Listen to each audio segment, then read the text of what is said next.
কংগ্রেস হটাও, নেত্রী মমতা ব্যানার্জি জিন্দাবাদ, নেত্রী মমতা ব্যানার্জি জিন্দাবাদ, তৃণমূল কংগ্রেস জিন্দাবাদ। ঐতিহাসিক মুর্শিদাবাদের মমতাদি স্বাগতম, ঐতিহাসিক মুর্শিদাবাদের মমতাদি স্বাগতম, জননেত্রী মমতা ব্যানার্জি জিন্দাবাদ। তুমি লড়াই করো, আমরা তোমার সাথে আছি। হাততালি দিয়ে ক্ষমতা জানাবেন, সকল মুখ্যমন্ত্রী আসবেন, সবাই হাততালি দিয়ে তাকে ক্ষমতা জানাবেন। কারণ আজকে মুর্শিদাবাদ এই অবস্থা হতো না যে 14 বছর যেটা করেছে, সেই জল পাইপ লাইনের মাধ্যমে আশ্রয়যুক্ত এরিয়া জলঙ্গি, দমকল, হরিয়ারপাড়ায় আজকে সেই বাইরে যাওয়ার প্রবণতা কমিয়ে দিয়েছেন।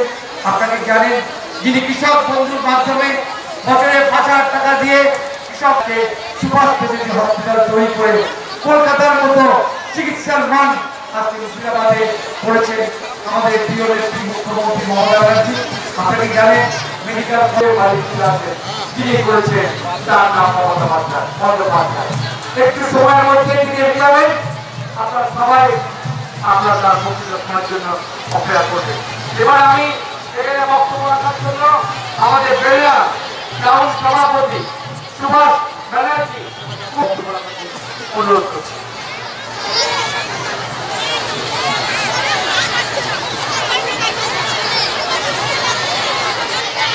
মুর্শিদাবাদ জেলা তৃণমূল কংগ্রেসের সভাপতি, প্রাক্তন মন্ত্রী, পৌরসভার পৌরপিতা বন্ধু ভরত ঝড়, ভাইস চেয়ারম্যান আবু সাহেব, সবাই উপস্থিত ছাত্রমন্ডলী, মা এবং বোনেরা, আজকের এই ঐতিহাসিক সমাবেশ প্রথমে আপনাদেরকে জানাই 1426 পয়লা বৈশাখ শুভ নববর্ষ। আপনারা সকলে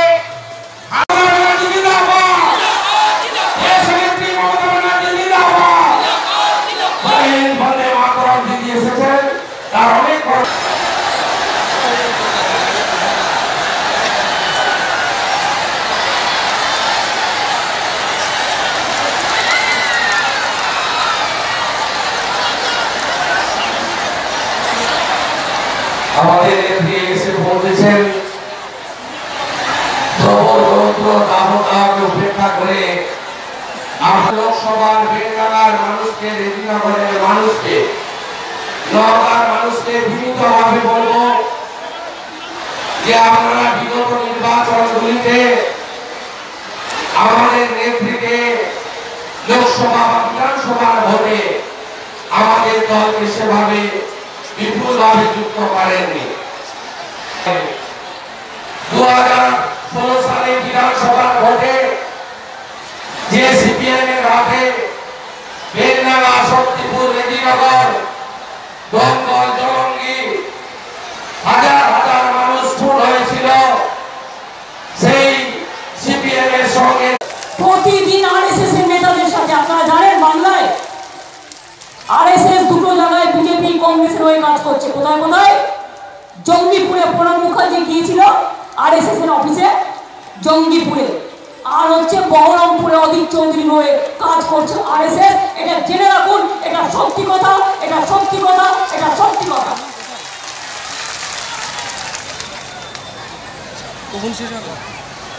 এত ভাগাভাগি রাজনীতি, তার নামে কার্ডটা দেওয়া হবে এবং তিনি তার বাবা মার চিকিৎসাও, যদি বাবা মা বেঁচে থাকে সেটাও তিনি করতে পারবেন।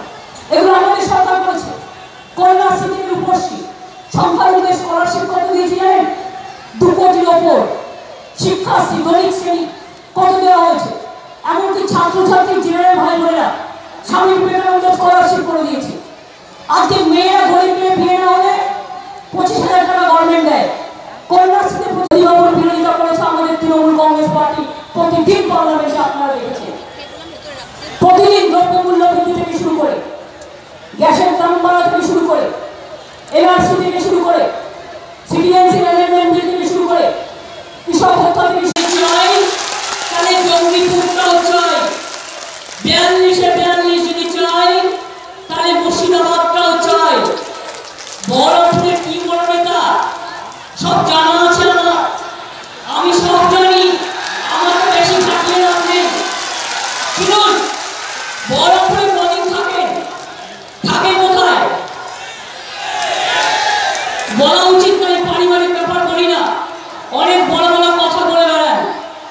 আপনাদের সম্বন্ধে একবার নিজেকে আয়নার দিকে তাকাতে বলুন। এমনকি আমি শুনছিলাম ওর স্ত্রী যিনি মারা গিয়েছেন তার ভাই অরিজিৎ আমায় বলছিল, শুভেন্দু বলছিল যে অ্যাফিডেভিট দিয়েছে ইলেকশনে, আগে যে একটা বউ ছিল তিনি যে মারা গেছেন সেটা পর্যন্ত উল্লেখ করেনি। এই তো এদের অবস্থা।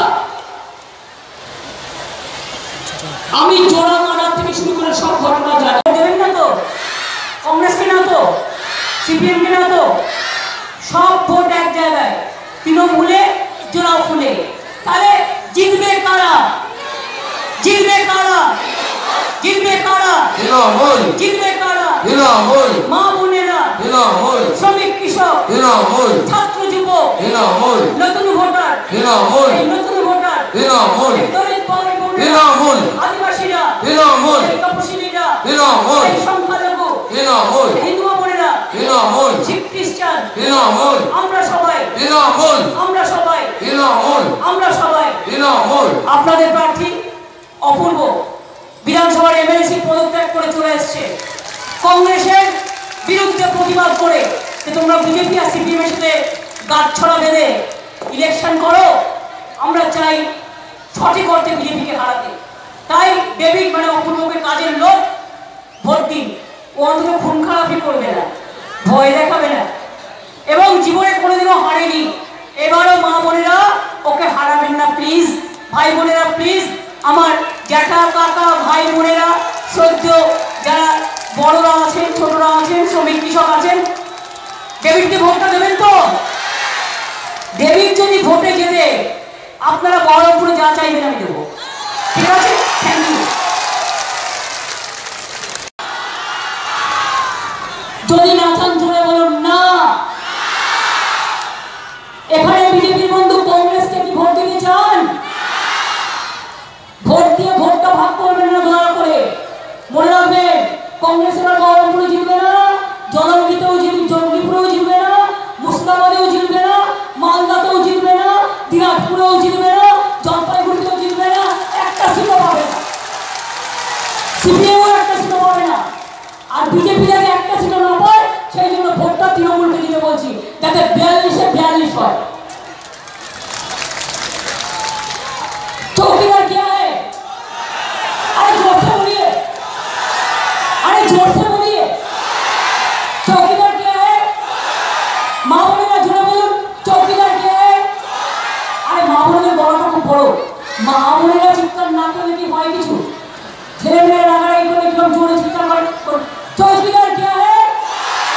माँ बोलेगा चौकीदार क्या है? चौकीदार क्या है? चौकीदार क्या है?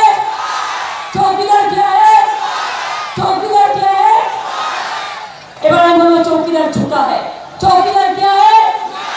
चौकीदार क्या है? चौकीदार क्या है? चौकीदार क्या है? चौकीदार क्या है? एबार हम बोलो लुटेरा है, सब लुटे निয়েছে। चौकीदार क्या है? चौकीदार क्या है?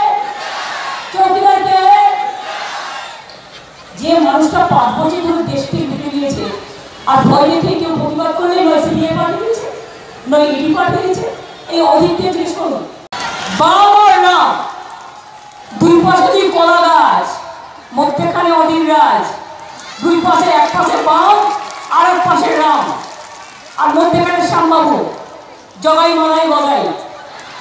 সকালবেলায় কংগ্রেস, দুপুরবেলায় সিপিএম, সন্ধ্যেবেলায় বিজেপি। খুব মজা আছে। শুরু করে এই তৃণমূল কংগ্রেসকে অ্যারেস্ট করুন, ওই এসপি বদলান, ওই ডিএম বদলান, ওকে কেস দিন, ওকে তাই কেস দিন। তোমার বিরুদ্ধে কত কেস আছে বাবু? খুলব কত কেস আছে? আমরা ভদ্র বলে কিছু করি না। তুমি যে জঘন্য রাজনীতি করো, মানুষের উপরে যে কত অত্যাচার করেছো, কত মানুষের অত্যাচারিত হয়েছে বহরমপুরে, কেউ মুখ ফুটে কথা বলতে পারে না। একদিন কিন্তু তারা বলবে, একদিন বলবে, একদিন বলবে। আমি বিশ্বাস করি অনেক মা কেঁদে কেঁদে পাগল হয়ে গেছে। এত বড় তোমার ক্ষমতা, এতই যদি ক্ষমতা থাকে তাহলে সিপিএম কেন করো? সিপিএম এর সাথে জোট চাই, এই জন্য তো কংগ্রেস ছেড়ে বেরিয়ে এসেছিলাম করতাম। আপনারা জানেন আমরা কেন কংগ্রেস ছেড়ে বেরিয়ে এসেছিলাম, এরা সিপিএম এর সাথে আতাক করতো। আজকে এটা প্রমাণ হয়ে গেছে। প্রমাণ হয়েছে কি হয়নি? আমরা কেন কংগ্রেস ছেড়ে বেরিয়ে এসেছিলাম সেদিন? যদি তৃণমূল কংগ্রেস তৈরি না করতাম, সিপিএম কে বাংলা থেকে সরানো যেত না, কংগ্রেস কোনোদিন সরাতো না। এটা মাথায় রাখবেন। মানতে পারিনি আমরা যেইভাবে সকালে কংগ্রেস আর রাতে সিপিএম, আর আমাদের কর্মীরা মারা যাচ্ছে, আর তাদের রক্ত দিয়ে রাজনীতি মানতে পারিনি, এবং মানতে পারিনি বলেই আমরা ছেড়ে দিয়েছিলাম। আর আজকে আমরা গর্বিত, তৃণমূল কংগ্রেসের ঝান্ডা ও তিরঙ্গা ঝান্ডা বরঞ্চ আরো সমৃদ্ধ। একই বৃন্তে দুটো কুসুম, হিন্দু মুসলমান, একজন তার নয়নমণি আর একজন তার প্রাণ, ভাই এবং বোন। এটা তৃণমূল কংগ্রেসের অনেক সদিচ্ছার চিহ্ন, মনে রাখবেন। বলি god is good and god is great. হ্যাঁ বন্ধু, আমি গুরুদ্বারাতেও যাই, গিয়ে বলি বই গুরুজা খালসা, বই গুরুজা ফতে। এটাই আমাদের কালচার, এটাই আমাদের সংস্কৃতি, এটাই আমাদের বাংলা, এটাই আমাদের দেশ। তোমরা দুটো সাইনবোর্ড এসে শিখিয়ে দেবে, দুই সাইনবোর্ড, একটা মরিবাবু আর একটা তার বন্ধু অমিত সাহা। সরি, আইন দেয় কেউ রোগামোটা হতেই পারে, কোনো ব্যাপার না। বড় বড় চোখ করে সব দলালি দেয় না, সেই জন্য কখনো কখনো মনে হয় দুই বন্ধু দুই সাইনবোর্ড। বাপরে, এমন করে ধমকানি দিচ্ছে, বলেছে রক্ত চক্ষু বেরিয়ে আসছে। টাকা নেই বলে দাঙ্গা করতে আসছে, টাকা নেই বলে মারতে আসছে। একটা মানুষকে দিকে লোক ভয় ভক্তি করবে, একটা দেশনেতাকে দিকে লোকে ভক্তি করবে, শ্রদ্ধা করবে, প্রণাম জানাবে, সালাম জানাবে। দেশনেতা কেমন হয়? গান্ধীজি। দেশনেতা কেমন হয়? নেতাজি। দেশনেতা কেমন হয়? মৌলানা আবুল কালাম আজাদ। দেশনেতা কেমন হয়? আম্বেদকর। দেশনেতা কেমন হয়? রবীন্দ্র নজরুল, বিবেকানন্দ। এই দুটো দেশের নেতা জিতেছে কোথেকে? এমন দুটো দেশের নেতা জিতেছে, ঠ্যাক ঠ্যাক ঠ্যাক ঠ্যাক করে যাচ্ছে, আর সারাক্ষণ এমন কথা বলছে, কোনো কন্ট্রোল নেই, যা ইচ্ছে করে যাচ্ছে। প্রধানমন্ত্রীর চেয়ারটাকে পর্যন্ত সম্মান দিতে যায় না। ভারতবর্ষ যে একটা বড় দেশ, ভারতবর্ষের সংস্কৃতি যে আমাদের ঐতিহ্য, সেগুলো সব ভুলে গেছে, যা ইচ্ছে করে যাচ্ছে। তাই জন্য কি চাই? নোটবন্দি সমর্থন করেন কি বলবেন? আমার নোটবন্দিতে সব টাকা চলে গেছিল, সমর্থন করেন? কৃষক বন্ধুরা, আমরা কিন্তু 5,000 টাকা করে কৃষক বন্ধু দিচ্ছি। আমরা আপনার শস্য বীমার সমস্ত খাজনা মুকুব করে, শস্য বীমার টাকা দিচ্ছি, আপনাকে দিতে হচ্ছে না। আপনাদের জমির খাজনা মুকুব করে দেওয়া হয়েছে, কৃষি জমি নিউট্রিশন ফিস মুকুব করে দেওয়া হয়েছে। কৃষক পরিবার মারা গেলে কৃষক পরিবারে 2 লক্ষ টাকা করে পাবে, তার স্কিমও করে দেওয়া হয়েছে। আপনাদের সমস্ত কাজ করে দেওয়া হয়েছে। আমার আশা থেকে শুরু করে, আইসিডিএস থেকে শুরু করে, সিভিক থেকে শুরু করে, আমার সমস্ত পঞ্চায়েত কর্মী থেকে শুরু করে যতটা পেরেছি আমরা ততটা করে দিয়েছি। পশ্চিমবাংলায় 2 টাকা কিলো চাল পাওয়া যায়, বিনা পয়সায় চিকিৎসা পাওয়া যায়, এবং আগামী দিন আরো 7.5 কোটি মেয়েরা 5 লাখ টাকা করে স্বাস্থ্য সাথীর কার্ড পাবে, 7.5 কোটি লোক পাবে। যারা এসএসসিতে আছেন, যারা প্যারা টিচার আছেন, যারা স্কুলে আছেন, যারা পঞ্চায়েতে কাজ করেন, যারা মিউনিসিপ্যালিটিতে কাজ করেন, যারা আইসিডিএসে কাজ করেন, যারা আশাতে কাজ করেন, এরকম অনেক আছে। 7.5 কোটি মানুষ, তারা একটা 5 লাখ টাকা করে একটা কার্ড পাবে, স্মার্ট কার্ড, আমাদের গভর্নমেন্ট দেবে। সরকারি হাসপাতালে চিকিৎসা যেমন আপনি বিনা পয়সায় পাচ্ছেন, প্রাইভেট হাসপাতালে চিকিৎসা করতে পারবেন। আর সেই কার্ডটা ঘরের মেয়েদের নামে দেওয়া হবে। সেই মহিলা আবার তার বাবা মার চিকিৎসাও ওই টাকা থেকে করতে পারবে। এটা হচ্ছে মেয়েদের আমরা এম্পাওয়ারমেন্ট করলাম। বুঝতে পারলেন মেয়েরা? বিজেপি হারবে, জেনে রাখুন। আপনার একটা ভোটটাই অনেক গুরুত্বপূর্ণ। নোটবন্দি দেখেছেন, হঠাৎ করে টাকা দাও, সব টাকা নিয়ে বিজেপি পালালো, ব্যাংক লুট হলো, লোকে লাইনে দাঁড়িয়ে মারা গেল, 12,000 কৃষক আত্মহত্যা করলো, বিজনেস নষ্ট হয়ে গেল, সংখ্যালঘুদের উপর অত্যাচার হলো, দলিতদের উপর অত্যাচার হলো, মা বোনদের উপর অত্যাচার হলো, কৃষকদের উপর অত্যাচার হলো। হঠাৎ করে নোট বদল করে দিল, লাভটা কি হলো? বললেন নোট বাতিল করলাম, তার কারণ সন্ত্রাস কমবে। মোদীবাবুর আমলে সন্ত্রাস কমেছে? কমেনি, 260% বেড়েছে। এটা মাথায় রাখবেন। আজকে রাজনীতি করছে সেনাদের নিয়ে, আমরা সেনাদের নিয়ে রাজনীতি করি না, আমরা সেনাদের স্যালুট করি, সম্মান করি, যারা দেশের সম্পদ। বলে বেড়াচ্ছে মোদিবাবু মোদি সেনা, কত বড় সাহস! জিজ্ঞেস করুন কেন পুলওয়ামাতে ঘটনা ঘটেছিল? আপনি একটা অল পলিটিক্যাল পার্টি মিটিং করেছিলেন মোদিবাবু, বারবার করে আমরা বলেছিলাম যে আমাদের জানান সত্যটা গভর্নমেন্টের কাছে খবর ছিল, তা সত্ত্বেও কেন আপনারা বাঁচাননি সেই জওয়ানদের পরিবার? যদি আপনাদের কাছে জানতে চায়, রাজনীতি, ভোটের সময় রাজনীতি, হিন্দুস্তান আর পাকিস্তান, আর ভোট যেই মিটে যাবে তখন হবে মোদিস্তান। এই রাজনীতি চলতে পারে না, মাথায় রাখবেন ভালো করে। দেশটা সবার জন্য। ফ্যাসিবাদী কায়দায়, হিটলারি কায়দায় দেশ চালাচ্ছেন মোদিবাবু। যখন যা ইচ্ছে তাই করছে। কখনো বলছে এনআরসি করে দেবো, সবাইকে তাড়িয়ে দেবো। কোন পার্টি সেদিন প্রতিবাদ করেনি। আসামে এনআরসি যখন হলো 20 লক্ষ হিন্দু বাঙালি আর 20 লক্ষ মুসলিম বাঙালির নাম বাদ গেল, কেউ প্রতিবাদ করেনি। আমি তৃণমূল কংগ্রেসের প্রতিনিধি দল পাঠিয়েছিলাম, তাদের আসামে ঢুকতে দেয়নি, এয়ারপোর্টে মারধর করেছে, তাও আমরা ছেড়ে দিইনি, আমরা লড়াই করছি। প্রতিদিন এখানে আসছে আর মিটিং করছে, বলে যাচ্ছে এনআরসি করবো, সবকে তাড়াবো। আমি বলি এনআরসির কথা মুখে আনবে না। বাংলায় এনআরসি তুমি কেন করতে পারবে না, তো আরসিটা করতে হবে। এত বড় ক্ষমতা, সবাইকে তাড়িয়ে দেবো, তুমি একা থাকবে।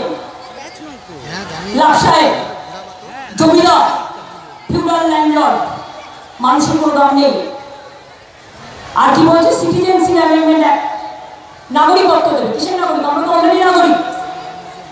আপনারা নাগরিক, মা বোনেরা ভোটার কার্ড আছে তো? ছেলে মেয়েদের স্কুলে যায় তো? ব্যাংকের কার্ড আছে তো? কারো কিষাণ ক্রেডিট কার্ড আছে তো? কারো কাছে কোনো না কোনো ডকুমেন্ট আছে তো? আমরা তো ইতিমধ্যেই নাগরিক। নাগরিক অধিকার জানেন কি করবে? আমি বিলটা পড়েছি, অনেকে পড়েননি আপনারা, ভালো করে জেনে রাখুন। এনআরসি নিয়ে কংগ্রেসও প্রতিবাদ করেনি সেদিন, যেদিন আমরা প্রতিবাদ করেছিলাম। আমরা একা প্রতিবাদ করেছিলাম, কংগ্রেস এনআরসিকে সমর্থন করেছিল। সিটিজেনশিপ অ্যামেন্ডমেন্ট বিল নিয়ে লোকসভায় আমাদের এমপিরা চিৎকার করেছে, কংগ্রেস সেদিন আমাদের পাশে দাঁড়িয়ে সাপোর্ট দেয়নি। রাজ্যসভায় পাস করতে পারবে না বলে আপাতত পেন্ডিং আছে, কিন্তু বিজেপি ম্যানিফেস্টোয় বলা হয়েছে আবার ওই নাগরিকত্ব বিল নিয়ে আসবে। নাগরিকত্ব বিলের নাম মানে কি? আমি পড়েছি সারাটা। বলছে 5 বছরের জন্য প্রথমে আপনাকে বিদেশি বানিয়ে দেবে। আমি স্বদেশী আছি, আমাকে বিদেশি বানিয়ে দেবে, তারপরে ইচ্ছা হলে অধিকার দেবে, না হলে না দেবে। আমি